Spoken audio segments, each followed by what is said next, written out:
Hello everyone, welcome back. Hope you all are doing good. இன்றைக்கி நம்ம இந்த வீடியோவில் என்ன பார்க்க போகிறோன்னா நம்ம வந்து 12 தமிழ் சென்டென்சஸை நம்ம வந்து இங்கிலீஷில் எப்படி சொல்கிறது அப்படிங்கிறத பற்றி நம்ம பார்க்க போகிறோங்க.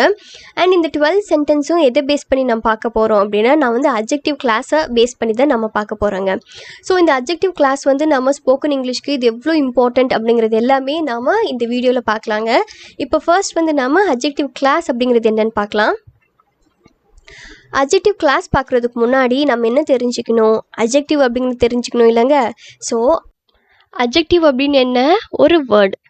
இந்த வேர்டு எதுக்காக யூஸ் ஆகுது, ஒரு நவுனை டிஸ்கிரைப் பண்ண யூஸ் ஆகுது. இந்த எக்ஸாம்பிள் பாருங்கள், பிரேவ் கேர்ள். பிரேவ் கேர்ள் அப்படின்னு என்ன, தைரியமான பொண்ணு. இங்கே வந்து பிரேவ் அப்படிங்கிற வேர்டு வந்து கேர்ளை வந்து டிஸ்கிரைப் பண்ணுது. எப்படி, தைரியமானவ அப்படின்னு நமக்கு சொல்லுது. ஸோ இப்படிப்பட்ட நவுனை டிஸ்கிரைப் பண்ணுற வேர்ட்ஸ் தான் நமக்கு அட்ஜெக்டிவ். அதே மாதிரி இந்த சென்டென்ஸ் எடுத்திங்கன்னா இங்கே வந்து பிரேவ் அப்படிங்கிற வேர்டு தான் நமக்கு அட்ஜெக்டிவ், அண்ட் இந்த கேர்ள் அப்படிங்கிறது நமக்கு என்ன, நவுன். ஓகே, இப்போ அட்ஜெக்டிவ் கிளியராங்க. இப்போ வாங்க நம்ம அட்ஜெக்டிவ் கிளாஸ் அப்படிங்கிறது என்னன்னு பார்க்கலாம். இந்த அட்ஜெக்டிவ் கிளாஸ் அப்படிங்கிறது ரொம்ப சிம்பிள் தாங்க. இங்கே முன்னாடி வந்து அட்ஜெக்டிவ் அப்படின்னு என்ன, ஒரு வேர்டு வந்து நவுனை டிஸ்கிரைப் பண்ணால் அது நமக்கு அட்ஜெக்டிவ்.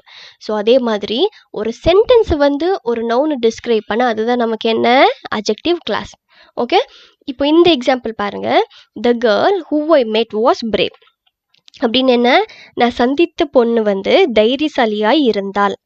இங்கே வந்து நான் சந்தித்த, அதாவது ஹூ ஐ மெட் அப்படிங்கிறத நமக்கு என்ன, அட்ஜெக்டிவ் கிளாஸ்.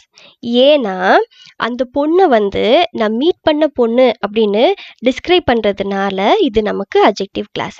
ஸோ இதே மாதிரி நான் மீட் பண்ண பொண்ணு அப்படின்னு நான் சொன்னேன் இல்லைங்க, இதே மாதிரி நான் வந்து பார்த்த பையன், வின் பண்ண பொண்ணு, வெயிட் பண்ண பையன், புக் எழுதின ஆத்தர், இந்த மாதிரி சென்டென்ஸை நம்ம ஃப்ரேம் பண்ண நமக்கு இந்த அட்ஜெக்டிவ் கிளாஸ் அப்படிங்கிறது ரொம்பவே நமக்கு யூஸ்ஃபுல்லாக இருக்குங்க. ஸோ இப்படிப்பட்ட நம்ம வந்து யூஸ்ஃபுல்லான அட்ஜெக்டிவ் கிளாஸில் தான் நம்ம வந்து இன்றைக்கி 12 சென்டென்சஸ் நம்ம பார்க்க போகிறோங்க. இதில் ஃபர்ஸ்ட் சென்டென்ஸ் என்னன்னு இப்போ நம்ம பார்க்கலாம். இப்போ நம்ம பார்க்க போகிற ஃபர்ஸ்ட் சென்டென்ஸ் என்ன அப்படின்னா, இந்தியாவுக்காக ஒலிம்பிக் மெடல் வின் பண்ண பொண்ணை எனக்கு தெரியும்.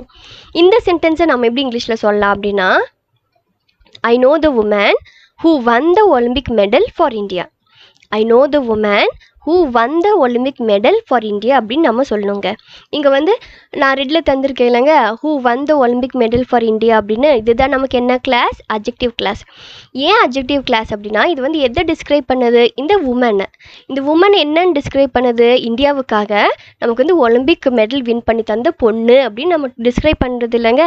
ஸோ அதனால தான் இது வந்து நமக்கு adjective class. Okay, first one கிளியராங்க. வாங்க நம்ம செகண்ட் ஒன் என்னன்னு பார்க்கலாம். இப்போ நம்ம பார்க்க போகிற செகண்ட் சென்டென்ஸ் என்னன்னா, இது ரொம்பவே ஃபெமிலியரான சென்டென்ஸ் தாங்க. ராமாயணத்தில் சீதையா நடித்த பொண்ணு யார் அப்படின்னு நாம் கேள்வி கேட்போம்லங்க. ஸோ இந்த கொஸ்டினை நம்ம எப்படி இங்கிலீஷில் கேட்கலாம் அப்படின்னா, who was the girl who acted as Sita in Ramayana? Who was the girl who acted as Sita in Ramayana அப்படின்னு நம்ம கேட்கணுங்க. இங்கே வந்து ரெட்டில் தந்திருக்கேன் இல்லைங்க, who acted as Sita in Ramayana அப்படின்னு. இதுதான் நமக்கு என்ன கிளாஸ், அட்ஜெக்டிவ் கிளாஸ். ஏன் இது நமக்கு அட்ஜெக்டிவ் கிளாஸ்னா, இது வந்து எதை டிஸ்கிரைப் பண்ணுது, யாரை, இந்த கேர்ளை. இந்த கேர்ளை என்னென்னு டிஸ்கிரைப் பண்ணுது, இந்த கேர்ள் தான் ராமாயணத்தில் சீதையாக நடித்த பொண்ணு அப்படின்னு நமக்கு டிஸ்கிரைப் பண்ணுறதுனால இந்த ஹூ ஆக்டட் ஆஸ் சீதா இன் ராமாயணா அப்படிங்கிறது நமக்கு அட்ஜெக்டிவ் கிளாஸ். சரிங்களா, இனி நெக்ஸ்ட் வர சென்டென்சஸ் எல்லாத்துலேயுமே இந்த ரெட்டில் தந்திருக்கிறது எல்லாமே நமக்கு வந்து அட்ஜெக்டிவ் கிளாஸ். அதே மாதிரி அண்டர்லைன் பண்ணியிருக்கிற வேர்ட்ஸ் எல்லாமே நமக்கு என்ன, நவுன். சரிங்களா, இந்த நவுனை தான் அட்ஜெக்டிவ் கிளாஸ் வந்து டிஸ்கிரைப் பண்ணும். சரிங்களா, இப்போது செகண்ட் ஒன் கிளியராங்க. இப்போ வாங்க நம்ம தேர்ட் சென்டென்ஸ் என்னன்னு பார்க்கலாம். நம்ம பார்க்க போகிற தேர்ட் சென்டென்ஸ் என்ன அப்படின்னா, பக்கத்து வீட்டில் வசிக்கிறவங்களை உங்களுக்கு தெரியுமா. இந்த கொஸ்டினை நம்ம எப்படி இங்கிலீஷில் கேட்கலாம் அப்படின்னா, do you know the people who live next door? Do you know the people who live next door அப்படின்னு நம்ம கேட்கணுங்க. இங்கே வந்து who live next door அப்படின்னு என்ன, பக்கத்து வீட்டில் வசிக்கிறவங்களை. இங்கே வந்து who live next door தான் நமக்கு என்ன, adjective class. Okay, clear. Fourth sentence என்ன அப்படின்னா, இந்த படத்தில் நடித்த நடிகையை எங்களுக்கு தெரியும். இந்த சென்டென்ஸை நம்ம எப்படி இங்கிலீஷில் சொல்லலாம் அப்படின்னா, we knew the actress who starred in the movie. we knew the actress who starred in the movie அப்படின்னு நம்ம சொல்லணுங்க. இங்கே நான் சொன்ன மாதிரி who starred in the movie அப்படிங்கிறது நமக்கு என்ன adjective class. Okay, fourth one clear-ஆங்க. let's move on to fifth one.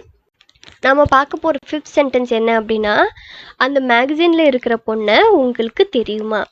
இந்த சென்டென்ஸை நம்ம எப்படி இங்கிலீஷில் கேட்கலாம் அப்படின்னா, do you know the woman whose picture is in the magazine? do you know the woman whose picture is in the magazine அப்படின்னு நம்ம கேட்கணுங்க.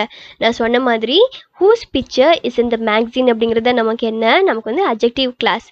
ஏன் adjective class அப்படின்னா, இது வந்து எதை டிஸ்கிரைப் பண்ணுது, யாரை, அந்த உமனை, என்னன்னு, யாருடைய பிக்சர் மேகசினில் இருக்கோ அந்த பொண்ணுன்னு டிஸ்கிரைப் பண்ணுது. சரிங்களா, கிளியர்? இப்போ வாங்க நம்ம சிக்ஸ்த் ஒன் என்னன்னு பார்க்கலாம். இப்போ சிக்ஸ்த் ஒன் என்ன அப்படின்னா, லாஸ்ட் வீக் நாங்கள் இன்டர்வியூ செஞ்ச நபரை அவங்க வேலைக்கு எடுத்துட்டாங்க. இந்த சென்டென்ஸை நம்ம எப்படி இங்கிலீஷில் சொல்லலாம் அப்படின்னா, they hired the man whom we interviewed last week. they hired the man whom we interviewed last week அப்படின்னு நம்ம சொல்லணுங்க. இங்கே வந்து நான் சொன்ன மாதிரி whom we interviewed last week அப்படிங்கிறது நமக்கு என்ன, adjective class. Okay, clear? வாங்க நம்ம செவன்த் ஒன் என்னன்னு பார்க்கலாம். இப்போ நம்ம பார்க்க போகிற செவன்த் சென்டென்ஸ் என்ன அப்படின்னா, அவள் வாங்கிய கேக் சுவையாக இருந்தது. இந்த சென்டென்ஸை நம்ம எப்படி இங்கிலீஷில் சொல்லலாம் அப்படின்னா, the cake which she bought was delicious. the cake which she bought was delicious அப்படின்னு நம்ம சொல்லணுங்க. இப்போ வந்து சிக்ஸ்த் சென்டென்ஸ் வரைக்கும் நம்ம வந்து ரிலேட்டிவ் ப்ரொனவுன் வந்து who, whose, whom இந்த மூணும் நம்ம யூஸ் பண்ணியிருப்போம். ஏன்னா எப்போவுமே நாம் வந்து ஒரு சென்டென்ஸில் நம்ம வந்து ஒரு ஹியூமனை ரிலேட் பண்ணும்போது நம்ம வந்து இந்த மாதிரி who, whose, whom நம்ம யூஸ் பண்ணுவாங்க. பட் இந்த சென்டென்ஸில் நம்ம வந்து which யூஸ் பண்ணியிருப்போம். ஏன்னா எப்போவுமே ஒரு சென்டென்ஸில் நம்ம வந்து ஒரு திங்கை பற்றியோ இல்லை ஒரு அனிமலை பற்றியோ நம்ம வந்து ரிலேட் பண்ணும்போது இல்லாட்டி மென்ஷன் பண்ணும்போது நம்ம வந்து இந்த which அப்படிங்கிறத நம்ம யூஸ் பண்ணுங்க. Okay, clear? Let's move on to eighth one. இப்போ நம்ம பார்க்க போகிற எய்த் சென்டென்ஸ் என்ன அப்படின்னா, நீங்கள் தொலைச்ச கார் கீயை கண்டுபிடிச்சிட்டிங்களா? இந்த சென்டென்ஸை நம்ம இங்கிலீஷில் எப்படி கேட்கணும் அப்படின்னா, have you found the car key which you lost? have you found the car key which you lost அப்படின்னு நம்ம கேட்கணுங்க. ஓகே, கிளியராங்க? இப்போ வாங்க நம்ம நைன்த் ஒன் என்னன்னு பார்க்கலாம். நைன்த் சென்டென்ஸ் என்ன அப்படின்னா, என்கிட்ட இருக்கிற கார் ரொம்ப சீப், அதாவது ரேட் கம்மியானது. இந்த சென்டென்ஸை நம்ம எப்படி இங்கிலீஷில் சொல்லலாம் அப்படின்னா, the car which I have is very cheap. the car which I have is very cheap அப்படின்னு நம்ம சொல்லணுங்க. ஓகே, இப்போ வாங்க நம்ம 10th ஒன் என்னன்னு பார்க்கலாம். 10th ஒன் பாருங்க. நான் வாங்க போகும் ஸ்மார்ட் ஃபோன் மிகவும் விலை உயர்ந்தது. இந்த சென்டென்ஸை நம்ம எப்படி இங்கிலீஷில் சொல்லலாம் அப்படின்னா, the smartphone which I'm going to buy is very expensive. the smartphone which I'm going to buy is very expensive. இங்கே வந்து நம்ம ஏன் which யூஸ் பண்ணியிருப்போம், நான் சொன்ன மாதிரி நம்ம ஏதாவது திங்குக்கோ அனிமல் பற்றியோ நம்ம வந்து ரெஃபர் பண்ணும்போது மென்ஷன் பண்ணும்போது நம்ம வந்து which தான் யூஸ் பண்ணணும். Okay, clear? இப்போ வாங்க நம்ம 11th ஒன் என்னன்னு பார்க்கலாம். 11th ஒன் என்ன அப்படின்னா, நேற்று நான் உங்களோட பார்த்த பையன் யார்? இந்த சென்டென்ஸை நம்ம எப்படி இங்கிலீஷில் கேட்கலாம் அப்படின்னா, who is the boy who I saw with you yesterday? who is the boy who I saw with you yesterday அப்படின்னு நம்ம கேட்கணுங்க. ஓகே, கிளியராங்க? இப்போ வாங்க நம்ம லாஸ்ட் சென்டென்ஸ் என்னன்னு பார்க்கலாம். லாஸ்ட் ஒன் பாருங்கள். உங்களை ஹர்ட் பண்ணுற எதையும் நான் செய்ய மாட்டேன். இந்த சென்டென்ஸை நம்ம எப்படி இங்கிலீஷில் சொல்லலாம் அப்படின்னா, I do nothing that can hurt you. I do nothing that can hurt you அப்படின்னு நம்ம சொல்லணுங்க. ஓகே, அண்ட் இன்றைக்கி வந்து நான் just wrap up with a quick glance. இன்றைக்கி நம்ம என்னென்ன பார்த்தோம், இன்றைக்கி நம்ம adjective என்னென்னு பார்த்தோம், அதுக்கப்புறம் adjective class பார்த்தோம், அண்ட் ரிலேட்டிவ் ப்ரொனவுன் வந்து நம்ம வந்து ஹியூமன் பீயிங்ஸ்க்கு நம்ம எப்படி யூஸ் பண்ணுறது, அதே மாதிரி நம்ம திங்ஸுக்கோ அனிமல்ஸ்க்கோ நம்ம எப்படி யூஸ் பண்ணுறது அப்படின்றது எல்லாமே நம்ம பார்த்தோங்க. Hope it was an useful video. Catch you in the next class. Until then, take care. Bye. Happy learning.